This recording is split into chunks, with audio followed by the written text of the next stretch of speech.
Hi, நம்ம human brain வந்து ஒரு ஃப்ளூயிட்ல வந்து மிதந்துட்டு இருக்குன்னு சொன்னா நம்ப முடியுமா? ஆமாங்க. அது எதுல மிதந்துட்டு இருக்குன்னா அது பேர் வந்து சிஎஸ்எஃப், செரிப்ரோ ஸ்பைனல் ஃப்ளூயிட். அதோட வால்யூம் எவ்வளவு இருக்கும் அப்படின்னா 150 ml இருக்கும். அது எங்கிருந்து ப்ரொடியூஸ் ஆகுது அப்படின்னா நம்மளோட பிரெயின் ஸ்டெம்ல இருந்து கொராய்டு பிளெக்ஸிஸ் அப்படிங்கிறதுல இருந்து ப்ரொடியூஸ் ஆகுது. இது வந்து எப்படி இருக்குன்னா ஒரு கலர்லெஸ் லிக்யூடு.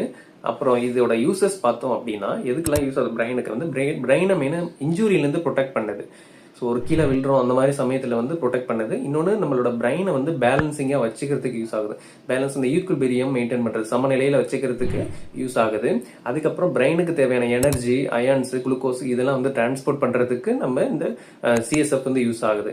அதுக்கு அடுத்தபடியாக வந்து வேஸ்ட், பிரெயின் மெட்டபாலிசத்துலேருந்து வரக்கூடிய வேஸ்ட் எல்லாம் இது கலெக்ட் பண்ணி வெளியே தள்ளுது. ஓகே, இந்த சிஎஸ்எஃப்னால வரக்கூடிய டிசீஸ்லாம் என்னன்னு பார்ப்போமா? மெனிஞ்சைட்டிஸ், இதுதான் வந்து மூளைக்காய்ச்சல் அப்படின்னு சொல்லுவோம். தென் நெக்ஸ்ட் என்ன கண்டிஷன் அப்படின்னா சப் அரக்கனாய்டு எமரேஜ். சப் அரக்கனாய்டு எமரேஜ் அப்படின்னா பிளட் வந்து இந்த சிஎஸ்எஃப்குள்ள என்டர் ஆகிடும். ஸோ நெக்ஸ்ட் வந்து என்செபாலிட்டிஸ். என்செபாலிட்டிஸ்னா பிரெயின்ல வரக்கூடிய இன்ஃப்ளமேஷன். இந்த இன்ஃப்ளமேஷன்ல இந்த சிஎஸ்எஃப் வச்சு என்ன பண்றோம் அப்படின்னா இது ஒரு மார்க்கரா யூஸ் பண்ணி இதுல இன்ஃபெக்ஷன்லாம் தெரியுமா ட்ராக் பண்றதுக்கு யூஸ் பண்றாங்க. தென் நெக்ஸ்ட் வந்து லம்பார் பங்க்சர். லம்பார் பங்க்சர்னா அதுல இருந்து ஒரு டெஸ்ட். இது வந்து என்ன பண்ணுவாங்கன்னா ஒரு கொஞ்சம் மினிமம் அமௌண்ட்டை எடுத்து பிரெயின், இது ரொம்ப பெயின்ஃபுல்லான ஒன்று, ஆனால் வந்து பிரெயின் எது இன்ஃபெக்ஷன் இருக்கா அப்படின்றத செக் பண்ணுறதுக்கு இந்த லம்பார் பங்க்சர்ன்ற மெத்தட் வந்து ரொம்ப யூஸ்ஃபுல்லாக இருக்கு. Okay, thank you.